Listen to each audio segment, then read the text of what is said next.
Hello, welcome to Mismatched Readers Club. I'm Hannah and I'm here with Eliza.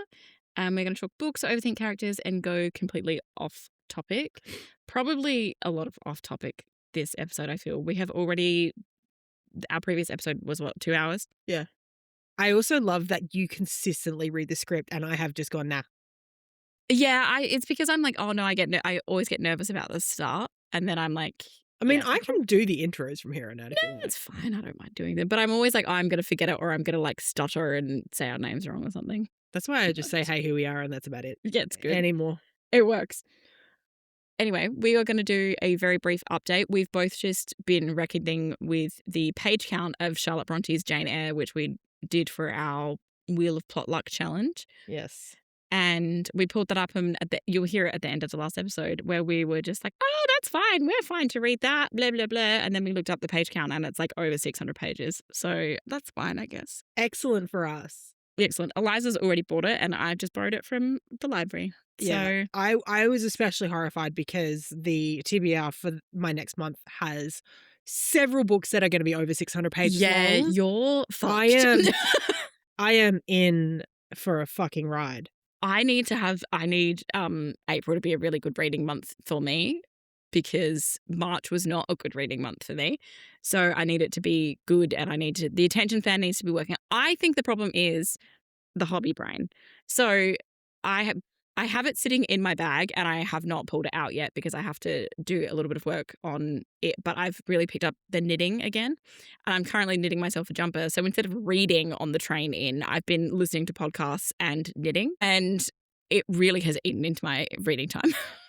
See, I do nothing but read in my free time, essentially. Like, I have other hobbies, but they all take a back step because I have things that I need to read for. Yeah, well, I have just I read for enjoyment, but yeah, the knitting has really, I've been knitting in meetings at work, which is funny because my boss told me that I look like Madame Defarge from a Charles Dickens book, I think Great Expectations. And I was like, oh yeah, that's nice. Would it be Madame Defarge or Madame Dufarge? Madame Dufarge. And I was like, oh, okay, that's probably fine. And then I did look her up and she knits besides the guillotine. That feels She's very like a symbol. you-coded. She's a symbol of like death. And I was like, okay, that's fine. I think she's from A Tale of Two Cities. Okay. She's the main antagonist of. That's fine. I can be an insane French woman. That's all good. I've got to finish my sweater. Anyway, so that's probably why. So hopefully I did tell everyone quite ambitiously that I was going to have this sweater knit by my birthday, which doesn't really give me a ton of time.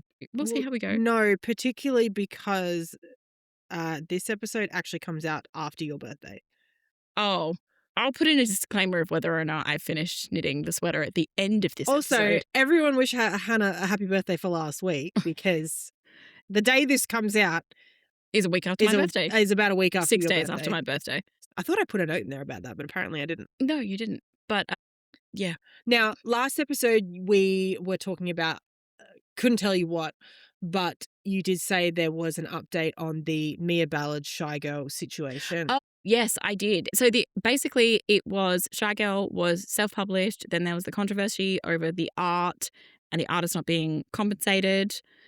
The artist has allegedly apparently been compensated now. Then Shy Girl was picked up by a traditional publisher. So it was picked up by Hatchet Books in the UK and America, I think. And it was set to be published quite soon. I think it was set to be published in April. I think initially you said you couldn't remember if it was end of March, April. So. Yeah. So it was picked and it was going to be like traditionally published because it had been self-published last year and then it had been pulled for the traditional publication. Obviously, all of the AI allegations came out, blah, blah, blah. Hatchet have since pulled the book and said that they will not be publishing it due to the AI allegations and I think they said that they were currently investigating them. Mia Ballard has come out and said that she didn't use AI to write it, but the third party that she got to edit it when she was self-publishing, she's saying that they used AI. And now that it's ruined her name, I do feel quite bad for her because, like, either way, if she used AI or not, like, this has completely ruined her life. She's covering her ass, I think. I think she used AI. If she has willingly admitted that she used AI or she stole artwork. Yeah. As well. I don't buy that she didn't use AI to write it. I'm sorry. And even then, like, I just think going and doing the whole, like, I do feel bad for her, but doing the whole, like, oh, my editor used AI type of thing, I guess if you're self-publishing, maybe you should have a little bit more oversight of that. And, you know, also, wouldn't you want to, like, proofread it? At least, like, to me, being like, oh, my editor used it without me knowing. Like, Bullshit. Are you not proofreading it before it comes out? I mean, I haven't published a book. I'm not sure. So, yeah, it's just that's what the update is. But also, apparently, I can't remember what the publishing house is called. It might be Hatchet. I'm not sure. They are now coming out in the UK where authors can get their books accredited with a little symbol that now says this book is human authored. Yeah. Because of the AI thing. But this is the first book I've heard of, and from what I've seen, a lot of that has been pulled because of AI. So it'll be because there was AI allegations for the Callie Hart book was it Quicksilver that there was AI allegations, or was it editing issues? That was editing issues for Brimstone that came out last year. She has also come out and said that the indie cover she designed, I'm pretty sure she said she did on Canva. That's fine. I designed our podcast logo on Canva. That's fine. I think the line, my editors used AI and didn't tell me, or just that my editors used AI. Here's my sort of very loose opinion on AI in editing. Everyone uses AI. Like, if you're using a Word document, your spell check is considered AI, my friend. Yeah. Like, if an editor is using a program that is going to read a however many page book, and if it is just detecting like spelling errors, grammatical errors, I think that's fine. Well, yeah, because like people use that in their day-to-day. Because it's just expediting that annoying little aspect. And a lot of the time if you're doing editing on anything, you have to review that anyway. Yeah. So all it's doing is identifying the issue, and then you as the editor are making the conscious choice to either fix it or to leave that, that particular grammatical sort of whatever in place. But, and then an editor that's fine, like use AI for the grammatical stuff, but an editor is, going to go through and be like, you need to cut 10,000 words, this chapter doesn't make sense, blah, blah, blah. Like that kind of human oversight you can't replace. No, you can't do that in AI, I'm sorry. No, because you just, and also like, don't write a fucking book with AI. Like I've read the parts of Shy Girl now that have been published online, like the excerpts and stuff like that. It's very, very like ChatGPT writing. And even then, like, even if it's not AI, it's just not a very well written book. But then that also sets like a worrying precedent. It's like if a book is not particularly well written, or you don't think it's well written, then is it now going to be like, well, this book is written by AI? So it almost sets like a worrying trend there. So I don't know. I'll be interesting to see how it unfolds over the rest of the year. And if there's going to be more AI allegations and stuff like that. There's going to be. I know there is. Let's all get a thesaurus and log off. Anyway, should we get into this week's theme? Yes, you're running the show on this one. Yeah, this week is definitely me. This fortnight. We're not at weekly. This episode. We're not at weekly episodes yet. We might get there. I think. Actually, I have some ideas about that, but we can take this off mic. We don't need. So this week I am going to talk about book prizes. I'm specifically talking about the International Booker Prize and the Booker Prize, mainly because they're like the big ones that everyone knows. Is the Booker an Australian-based award? It's UK-based. UK-based? Right. Yeah. So it used to be the Man Booker, but that was just because it was like an investment company called the Man Group that was their sponsor for a really long time. So it was the sponsor between 2002 and 2019. So it was then known as the Man Booker. And then the main difference is the Booker is the best original novel written in English and then published in the UK or Ireland. And the International Booker Prize rewards the best fiction translated into English and published in the UK or Ireland. So that's a very, very short history. Also, the current prize money is the Booker Prize is. Actually, I didn't write down the prize money for the Booker, but I think it's the same as the International Booker. The International Booker is £50,000. Which is a lot of money, but it's divided equally between translator and author.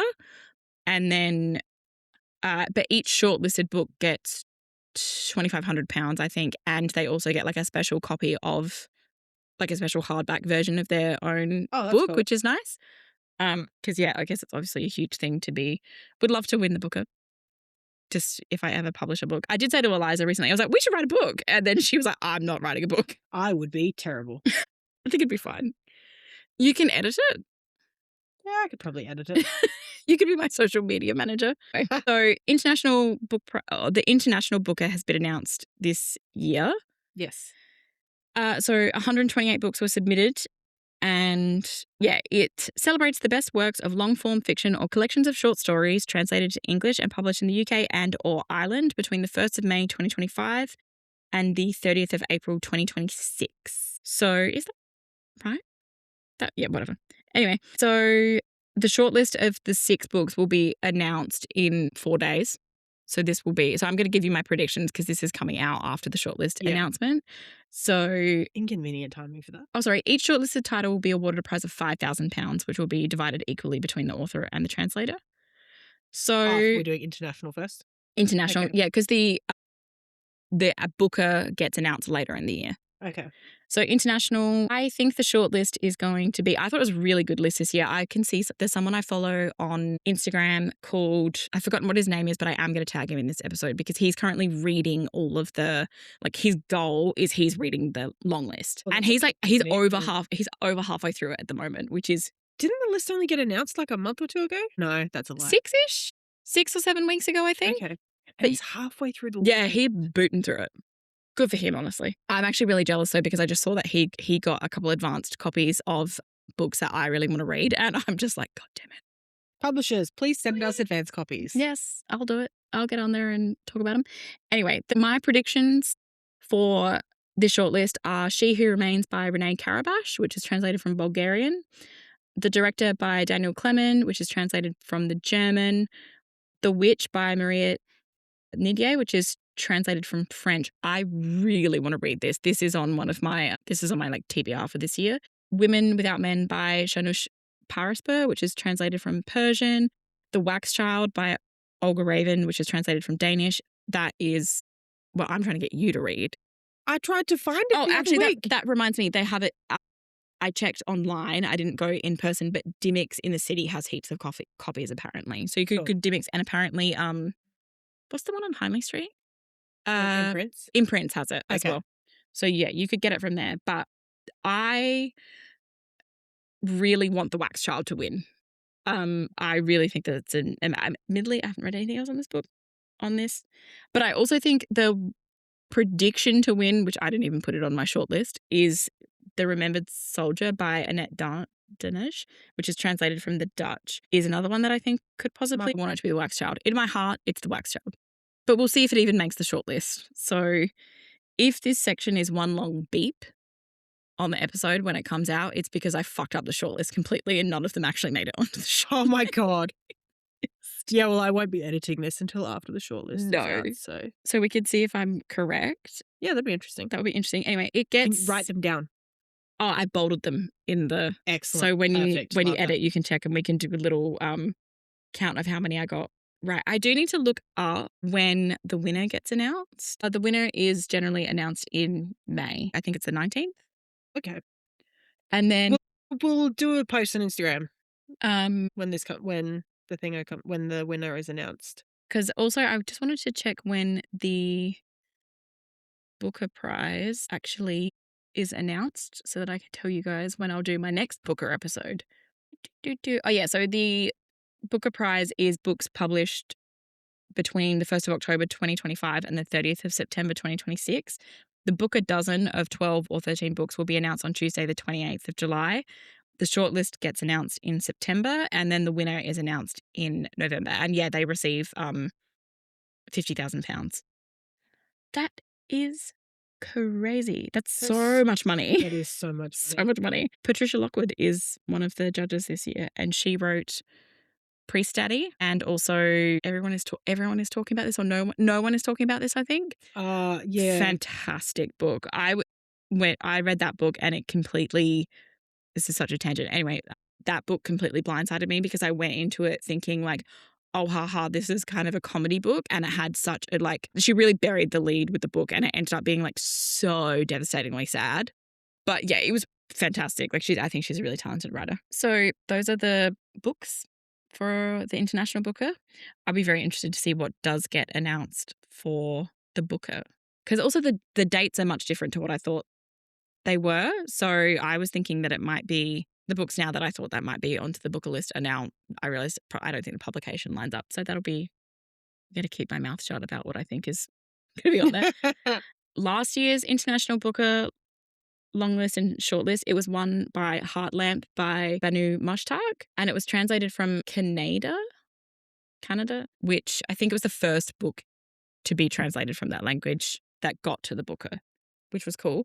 And then the shortlist was On the Calculation of Volume Number 1 by Solveig Bao, which was a Danish book, Small Boat by Vincent Delacroix, Under the Eye of the Big Bird by Hiromi Kawakami, Perfection by Vincenzo Latronico. I read that.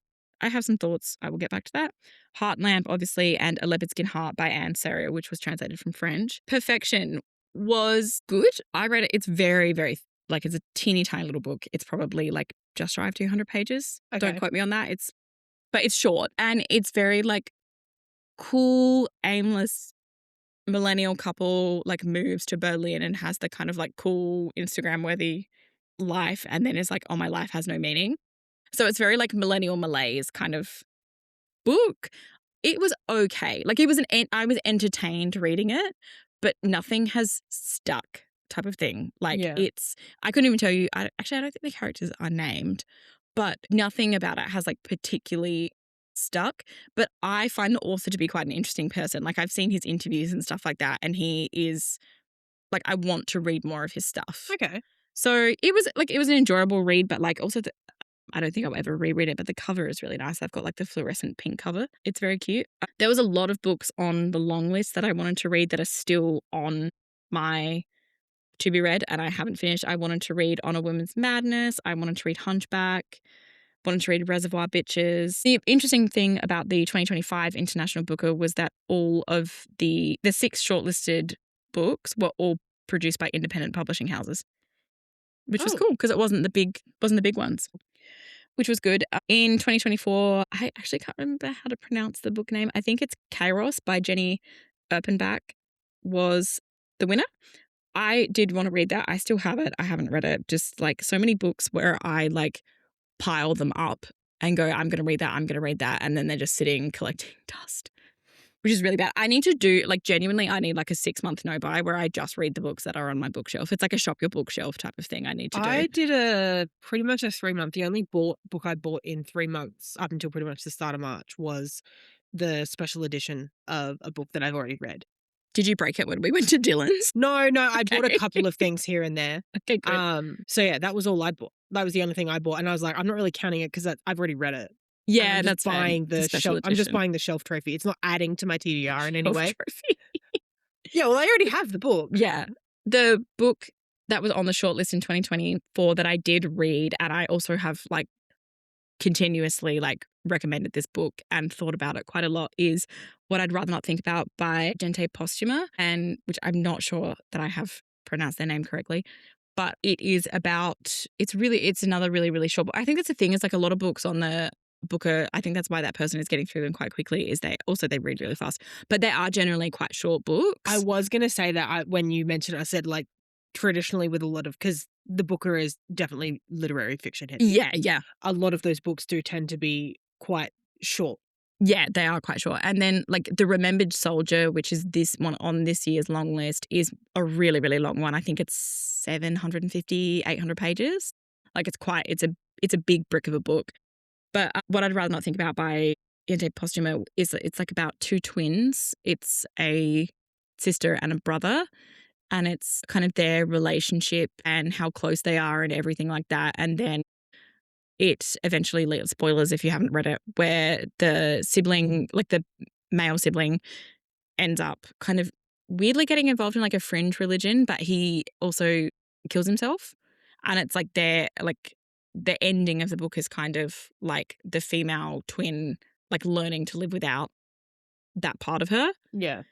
Devastating, especially if you're close with your siblings. I think I cried so much, and then I immediately recommended it to my older brother to read. I think hinting at something there? No, But I think that author has just published a new book that I would like to read because I really did really love that. But that was like that year was like a good short list, really good long list. So that was a good one. Actually, I've just realized what I want to see nominated for the Booker. I want The Silver Book by Olivia Laing to be nominated for the Booker. I don't know if it will be, but like I love Olivia Laing and I really hope that they get a Booker. Wishful thinking. Oh, look, I've written here. Yeah, Booker long list announced in July. This is the 2020. Now we're going into the Booker, so it's not translated fiction. So these books, these are more books that I will have heard of. You would have heard of. So last year, the long list was Love Forms by Claire Adam, The South by Tash Orr, Universality by Natasha Brown, One Boat by Jonathan Buckley, Flashlight by Susan Choi, The Loneliness of Sonia and Sunny by Kieran Desai, Audition by Katie Kitamura, The Rest of Our Lives by Ben Markovitz, The Land in Winter by Andrew Miller, Endling by Maria Riva, Flesh by David Solloy, Sea Scraper by Benjamin Wood, and Misinterpretation by Lita Hoger. So the shortlist was Flesh, The Land, The Rest of Our Lives, Audition, Flashlight, and The Loneliness of Sonia and Sunny. And the winner was Flesh. There is a, used to be bookseller, author, host, book event hoster called Jacqueline Croupy. And I love when the Booker comes out. Anything to do with the Booker because she does her predictions and she hits every single time. She always gets them. I love her book content. She also does a book. I don't know if it's like a podcast or if it's like a little YouTube video type thing, but she does it with the Australian author called Bree Lee, and they do it, I want to say I think it's like maybe once a month, but it's really good. I would love to. I just want to listen to her talk about books all of the time. Like she is so good. But yeah, anyway. So, and she predicted Flesh. She was like, it's going to win the Booker. And it won the Booker. Wow. So I would love to read the Booker. Also, the author was on Dua Lipa's book podcast recently. Flesh. Yeah. Dua Lipa's book podcast is really good. Didn't think I would like it, but it's actually really, really good. She asks very good questions. Love that. In 2024, the long list for the Booker was Wild Houses by Colin Barrett, Headshot by Rita Bullwinkle, James by Percival Everett, Orbital by Samantha Harvey, Creation Lake by Rachel Kushner, My Friends by Hisham Matar, This Strange Eventful History by Claire Massoud, Held by Anne Michaels, Wandering Stars by Tommy Orange, Sarah Perry by Enlightenment, Playground by Richard Powers, The Safe Keep by Yael Van de Woden, and Stoneyard Devotional by Charlotte Wood. Charlotte Wood is an Australian author, I'm pretty sure. The name sounds kind of familiar. Yeah. But I do really want to read that. Orbital won that year. I liked Orbital. Dale bought it for me for my birthday, I think 2025, and I only read it at the end of 2025. It took me a while to read it. It's like set over 24 hours. It's told from the point of view of astronauts who are doing like a mission. So it's like 24 hours. It's really interesting. It's a really interesting concept. The writing is beautiful, but it was not like I wasn't like incredibly wowed by it. Yeah. So I don't think it probably would have been my pick. I haven't actually read anything off of that list apart from Orbital, but I really do want to read Creation Lake by Rachel Kushner. Anyway, I have some fun facts about the Booker. Yeah. So that we can get into it. 4 authors have won the Booker more than once. J.M. Coetzee was the first person to win twice in 1983, Life and Times of Michael Kay, and then he won again in 1999 with his novel Disgrace. And also that year he won the Nobel Prize for Literature. Also crazy. Also, fun fact, J.M. Coetzee is an academic at Adelaide University. I have gone to one of his lectures. Very interesting man. His partner her name is Dorothy Driver, and she taught, I think it was called like Haunted Histories, and it was like a predominantly South African literature-based course. Interesting. Yeah, like really, like he also publishes like, it's like since the publication of his first novel, he has published a book every 3 years. Unbelievably prolific, like so awarded so many like Nobel Prize for Literature, like Booker Prize twice, crazy amount of accolades. Haven't read any of his books, sorry, but he teaches at Adelaide Uni, which is cool. He also described the Booker as the ultimate prize to win in the English speaking world. Peter Carey, who was an Australian author, won his first in 1988 with Oscar and Lucinda.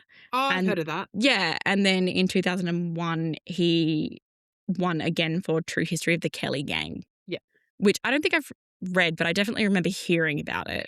It was also on the ABC Top 100 Books list. That was on there. Yeah. Also, Peter Carey is just one of those names that sounds really familiar, and I think it's just because it's a bog standard middle-aged white guy name.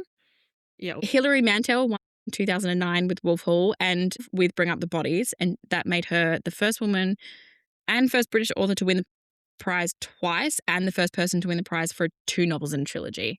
Wow. Because Wolf Hall, I picked it up when we were at Dylan's and I was like, I think I really want to read this, but it's about Thomas Cromwell, who is the advisor to King Henry. Yeah, King Henry, Elizabeth I, something in the Tudor era. Yeah, so that's what it's about. It's like a fictionalized account of that. Nice. It's supposed to be really, really good, but it was funny because I was like, oh, I don't know if I can commit to that. And then Emma was like, we should try reading this and I was like, I don't think we can do it as a book club book. Because so that's what you're doing for book club this month? We read May We Feed the King, which is short. And I was like, no, I think we're going to do it as like a summer book because it is such a long book. And but then I say that, and then we've just drawn fucking Jane Eyre for our book challenge. So that's going to take so long. I know. Who's going to give up first? Me. You don't DNF books though. This is the thing, on record. You're like, I don't DNF books, and I'm on record being like, if I don't like it in like 10 pages, I'm bidding that shit. You're more not suited, but like better with classics than I am. I've read more classics than you have. Yeah. So it's more familiar to me, but we'll see how it goes. Margaret Atwood has also won twice. She won in 2000 for The Blind Assassin, and then she won in 2019 for The Testaments. Which The Testaments is the one we talked about in the previous episode. That's the one that's getting made. It's the Handmaid's Tale sequel. It's being adapted, yeah. Yeah. Salman Rushdie has been nominated for the Booker Prize 7 times, more than any other writer. He finally won the prize in 1981 for Midnight's Children. What has Salman Rushdie written? You've mentioned him before. I would love to remember what he'd written. The brain has gone. But also the year that she got nominated, so youngest person ever nominated, the oldest person ever nominated got nominated as well, which was Alan Garner at 88 years old with Treacle Walker in 2022. But I looked him up because I was like, that name sounds really familiar. He used to be a fantasy author for children's books. Ah. Yeah. So, and he is like a prolific, obviously he's 88, but like he's a prolific writer. Anyway, the shortest novel, because I spoke about the longest one, the shortest novel that won is Offshore by Penelope Fitzgerald, which was 132 pages long, and it won in 1979. And then this is wild to me. In the early days of the prize, the judges would come to their decision a full month before the announcement was made. Nowadays, the winner is selected the same day as the ceremony. Shit. That's crazy. Imagine it's the ceremony's at 7 and at 6:58 they're like, okay, we actually do have to pick a winner, so let's flip a coin. Like, it's wild. I couldn't imagine picking that. It seems like so much stress. I feel like I'd be stressed as a judge. I wonder how many situations in recent years with that being the way it's done, where they've announced it and then like the panel maybe being like talking, independently later and going, I think we picked the wrong one. I know. I would love to know. I'd love to know I would love to know the controversy. Because also the other thing is I wonder if there was some controversy. There was a little bit of controversy. But it was decided there was like 2 years where 2 books won. Like it was like a draw. Yeah. And then I can't remember if it was late 90s or early 2000s, but they essentially said like, no, we're not doing the draw thing anymore. We are only electing one winner. And then in 2019, when Margaret Atwood won with The Testaments, Girl, Woman, Other by Bernardine Evaristo, they both won. It was a joint prize. Interesting. So can we get the Book of Judges of that year on the blower? Because I'd like to know what controversy was there as to why 2 books were suddenly chosen. Because they made a rule against it and then they were like, oh, actually, we changed our mind and we're going to do 2. Yeah. I'd love to know the controversy. Did The Handmaid's Tale win the Booker? No. At all? So no. Only The Testaments. Only The Testaments. So interesting. But I wonder if it was, what do they call it, a hung jury? I wonder if there was like a split and they couldn't decide. And they were like, well, fuck it, we'll just do both. But like leak the group chat. I want to know what the controversy is. Maybe one day this podcast will get big enough where we will be able to reach out to people from the Booker. And I would just reach out to me anyway. I've got a lot of opinions. I've got a lot of opinions on books. I love the Booker Prize. Like, we can interview panel judges. Exclusive rights to reporting on the Booker. That would be really fun. Like we're Imagine. fucking journalists. Yeah. Imagine. That would be really fun. I used to want to be a journalist when I was a kid. I did too, to be fair, I think at one point. But yeah, other notable prizes, I guess, are like the Nobel Prize, Women's Prize for Fiction, which has also been announced recently. I feel like I had opinions on this, so I'm going to look up now. Oh, God. Is there, I was going to ask you, because like the book prize ones obviously are very like, you're right, they're very like lit fic heavy and more like my type of reading. But are there specific prizes for like fantasy books or? None that I've come across. I honestly probably should do some research into it, but I haven't found any. One of the obvious ones is like the Goodreads Choice Awards. Yeah. And that doesn't exclusively cover fantasy. They're usually picked by genre and they are audience based. Yeah. So that's it's like it's based off of aggregate score or something. Aggregate score. I think there's a voting system in place too. I think basically it's done by aggregate score and then voting opens on like a selection of the top however many. I think it's top 10. Mm-hmm. And then people can go and vote for that and then a winner is picked. So other than that though, there's not really all that much. I have had a look here. Mm. The World Fantasy Awards, the Hugo Awards, and the British Fantasy Awards. Well, there you go. The Hugos I've heard of. Primarily for science fiction and fantasy. Yeah. Because it's presented at the World Science Fiction Convention. Oh, okay, that's cool. Yeah, but then it says a little bit of an episode on that. It says Goodreads Choice Awards. It would be interesting to see. I think the Goodreads Choice Awards are interesting as well because they, like, it's all well and good to have a panel and be like, objectively, this is the best book, like from a panel of like critics and authors and stuff like that. Yeah. And people within the know. But at the same time, I think having like, essentially the People's Choice Award, like it tells, I think you need to have both. Yeah. Because I think like the Goodreads Choice Awards then tells essentially the publishing industry, these are the books we like. Yeah. I'm looking at the World Fantasy stuff now. Yeah. And it was 2025's winner was The Tainted Cup by Robert Jackson Bennett. I have heard of that. I have not heard of that book. The Reformatory was the winner last year. I haven't heard of any of these books. Saint Death's. Who wrote The Reformatory? Tananarive Dew. Yeah. Saint Death's Daughter was in 2023. That sounds moderately interesting. Okay, it doesn't have a page. Whatever. Rude. The Last House on Needless Street by Katarina Ward was nominated in 2022. Okay, that's cool. Piranesi was nominated in 2021. Susanna Clarke. Yeah. Have you read that? No, I do plan to because it's only like 180 pages or something like that. Like it's quite short. Oh, Gideon the Ninth was nominated in Tamsin Muir. Yeah, in 2020. Lots of people have recommended that book to me. I've given it a red hot go. It's not for me. Sorry. I haven't read it. I it's look not at for me, it though. and it doesn't grab me. Yeah, I'm not super. 2023, like Babel by R.F. Kuang was nominated. Babel. So I think it's either or. But okay, I don't think I've read a ton of these books, but they're very like traditional fantasy from the looks of it. Oh yeah, fantasy romance is never going to win one of these. Nah, they'll win the Goodreads one unless something like really, really like blows everything out of the water. Yeah, things that win this award are going to be like your high fantasy, your epic fantasy. Yeah, there's lots of the Prestige one. Yeah, lots and lots. Terry Pratchett's been nominated a lot. Yeah, no surprise there. Okay, so it's interesting. Yeah, because I just wasn't familiar with any of them. The Women's Prize for this year. Yes. Is Gloria Don't Speak by Lucy Apps, Paradiso 17 by Hana Lilith Asadi, Moderation by Elaine Castillo. I really want to read that. Flashlight by Susan Choi, Dominion by Addie E. Chitchens, The Benefactors by Wendy Erskine, The Correspondent by Virginia Evans. That's the one we looked at that because I think they've got I think we looked at that because they had a display for the Women's Prize at Dillon's. Yes. The Mercy Step by Marsha Hutchison, The Others by Sheena Kalili, Kingfisher by Rosie Kelly, Heart the Lover by Lily King, Audition by Katie Kitamura, A Guardian and a Thief by Megan Mumjadar, Wild Duck Shore by Charlotte McConaughey, The Best of Everything by Kit DeWall, and A Beast Slinks Towards Beijing by Alice Evelyn Yang. I really want to read A Beast Slinks Toward Beijing. It sounds super interesting. Julia Gillard is the judge, or the chair of the judges this year. Interesting. Love that.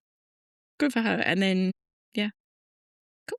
So in 2025, T. Kingfisher was nominated for a Hugo Award. my best friend T. Kingfisher, who's writing this Paladin books that I love so much. A Sorceress Comes to Call. That was nominated, but the winner was The Tainted Cup last year. Yeah, I'm going to look up this Tainted Cup book. Let's see what won the fantasy award. Some Desperate Glory by Emily Terr. I really hate the cover. Which cover did you see? The Tainted Cup one. Both of them are kind of ugly. I like the one on the bottom right there. Yeah, that's a bit nicer. Fantasy Murder Mystery. Kingfisher won in 2023 with Nettle and Bone, but also Travis Baldry was nominated with Legends and Lattes. Thames and Muir with Nona the Ninth. Wait, is this the Hugo Award? Yeah, 2023. Okay. Well, this won the World Fantasy and the Hugo Award, the Tainted Cup. Okay. Dapple Glass Infestation is what it's about. Okay. It's about Leviathans. I don't know if I'd be interested. Oh my God. N.K. Jemisin won 3 years in a row. What is M.K. Jemisin? He wrote the 5th season. They wrote the 5th season. Sorry, I don't know if N.K. Jemisin is male or female. So it's a trilogy, and they won 3 years in a row for all 3 books in the trilogy. Okay. 16, 17, and 18. Have you read those books? No, they are on my list, though. Interesting. Okay. And I know if Jeremy listens to this, he's probably going to be like, you need to read that, Eliza. Because I'm pretty sure he's read it. Could be wrong, though. There is also the Edgar Awards, which are presented every year by Mystery Writers of America and named after Edgar Allan Poe. It honors the best in mystery fiction, nonfiction, television, film, and theatre published or produced in the previous year. You love a thriller. I do love a thriller. It does not give me a list. That's really unhelpful. Okay. Yes. Oh, Grandmaster Awards was established. The Edgar Allan Poe Grandmaster Award was established in 1955. The award acknowledges important contributions to the genre as well as for a body of work that is both significant and consistent high quality. Who do you think was the inaugural winner? 1955. Contributor to mystery. Spoken about it before. Agatha Christie. Hell yeah. Yep. Stephen King won once. Yeah. Charlene Harris. Charlene Harris wrote True Blood. Yes. Yes. I think. Yeah. Interesting. Laura Lippman and John Sandford won in 2025. I don't know who the two. R.L. Stein won in 2024. Hell yeah, Goosebumps. Woo! Never read Goosebumps. Really? Never, ever, ever. I used to love Goosebumps books. Again, we'll talk about that in a future episode. We will. But yeah, so interesting that there's some fantasy books. But yeah, I think you're right. Like, I don't know if romantasy will ever get. I wonder if there's romance books aboard. Let's have a look. Oh, there would be. This is a little. On a different note, because I'm still scrolling through the Hugo Awards. 1987. This is not a winner, but L. Ron Hubbard was nominated for the Hugo Award with Black Genesis. What?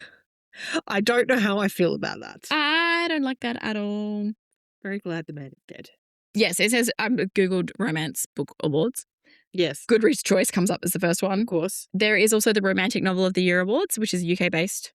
Awards recognised for celebrating excellence across many subgenres, including contemporary, saga, and debut. Mm-hmm. There is the Australian Romance Reader Awards, which is peer-selected awards honouring Australian and New Zealand authors. The Ruby Award, which is Romantic Book of the Year, presented by Romantic Writers Australia. The Emma Awards, which focus on celebrating multicultural excellence in romance and women's fiction.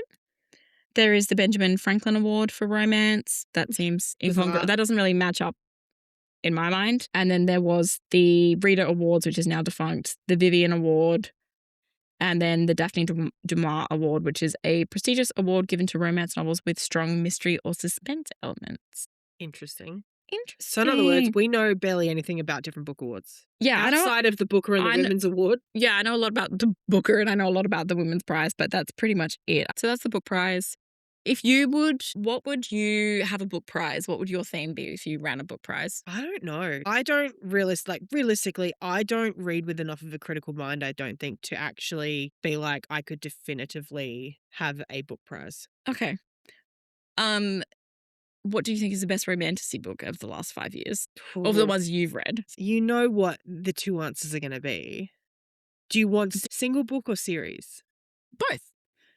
I mean, I say single book because the two books that I would say for single book do have a sequel coming out this year. And they are The Night and the Moth. Yes. For obvious reasons. Yeah. And then A Forbidden Alchemy, because that book is so, it's so very unique, at least as far as what I've read. Like, it's a little bit more like fantasy realism, magical realism, because it's set in like a little bit more of a real world setting, but also not. as far as a series goes, and bear in mind, I'm talking exclusively about fantasy romance here. I'm still dipping my toes into the epic fantasy world. Again, I'm between two, and I'm going to say two because the other one's not even actually fantasy, and you know which one that's going to be. I've talked at length about it. Okay. Keep going. One is the Plated Prisoner series by Raven Kennedy. It's very dark. Okay. Well, the first book is dark. Yep. The first book opens on our main character locked in a cage watching an orgy. Sure. Why not? But it is Who am I to kink shame? It's a King Midas retelling in a way. Oh, okay. Which Interesting. I found really interesting because, like, that's not a story that people are going to do retellings of often. No. It is excellent. The male main character is honestly one of the best male main characters ever written. Interesting. Yeah, and it has a little bit of a dip like a lot of people. It's a 6-book series. It's a long series. It's not too bad. I think the longest book is maybe just over 500 pages. Oh, okay. Like, or maybe somewhere around 600. Yeah. So it's not terribly huge. Yeah. As far as like time commitment wise. And there is like a little bit of a dip in book 5, but it's because two main characters have been like sort of separated and they're kind of like in different planes in a way. Okay. Yeah. So they're like trying to work like it's a little bit more disjointed because you're going from like one point of view to another. Yeah. And it's not like they're in the same sort of world essentially. So it feels a little bit disjointed. Yeah. But I still think it's very important. And, you know, I think it's just one of the better written series. It comes to completion well. It ties up pretty much all the loose ends. Okay. You get some really, really good redemption arcs with a couple of characters. Yep. Like there's a character I hated for the first 3 books. And like, spoiler, she dies. Yep. I cried when she died. Okay. Interesting. Big turnaround. Yeah. Yep. Like big turnaround. Okay. And that was really good. And the other one is obviously going to be Red Rising. Yeah. Actually, when you were just like, you know what I'm talking about, and I was like, I wouldn't know fucking idea what you're talking about. Then I'm like, it's going to be Red Rising. Yeah. Yeah. That is, I think, one of the most easily accessible sci-fi series in terms of complexity, reading style, gauging, like the level of how engaging it is. Like, and I mean, you've seen the first couple of books that I've got. They're not overly They're not big. massive. No.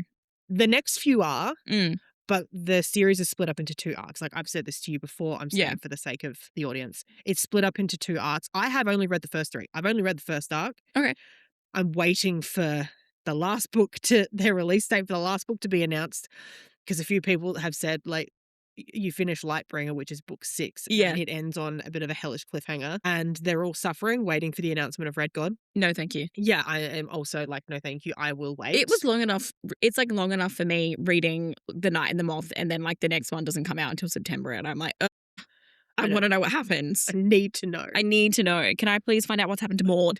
So I think the thing I love about that is I'm not a massively seasoned sci-fi reader.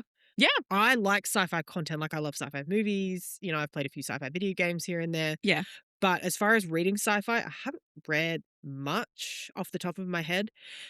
It's sci-fi written through like a fantasy lens. So if you're someone that reads fantasy, Red Rising is a really easy in route to sci-fi.